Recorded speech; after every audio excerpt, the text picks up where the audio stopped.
वली लखा के जितने भी मीडिया पर्सन हैं सब को शाबाश दूंगा कि इन्होंने इसराइल मुर्दाबाद रैली का इनेकाद किया। सभी दोस्तों को जो है वो मैं खराज तहसीन पेश करूँगा। इसराइल की दहशत गर्दी जो है, इसकी जो बदमाशी है वो पूरी दुनिया में जो है वो फैली हुई है। अक़वाम आलम ने और UNA में जितने ममालिक हैं उन सब ने इसकी दहशत गर्दी का, इस नेतन्याहू का जो है वो बाइकाट किया हुआ है। इसके वारंट गिरफ्तारी निकले हुए हैं। काश ये इधर हवेली लखा में आ जाए तो अब्बास भाई हमारे साथ इधर मौजूद हैं, तो इसको फौरी तौर पर गिरफ्तार करके शाम से पहले इसको जो है वो हैंग कर दिया जाएगा।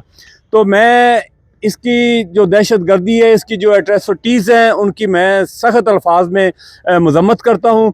हुकूमत पाकिस्तान और हमारे chief of army staff general Asim Munir साहब, इन्होंने सदर ट्रंप से भी बातचीत की है और एक अमन मुआहदे की तरफ ये मूवमेंट इनकी हो रही है।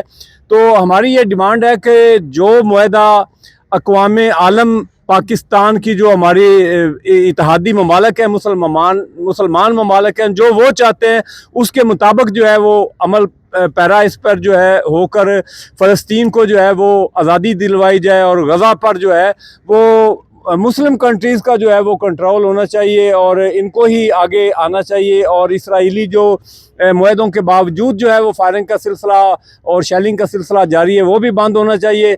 मज़ीद बरा 44 ममालिक के जो 500 के करीब जो सोशल वर्कर से जो ग़िज़ाई इमदाद लेकर जा रहे थे, उन पर हमला करना, उनको गिरफ़्तार करना, ये बदतरीन जो है वो ज़्यादती है और इस पर इसराइल को जो है वो हम फिटे मुँह कहेंगे और इस पर लानत बेशुमार डालेंगे। बहुत शुक्रिया जी।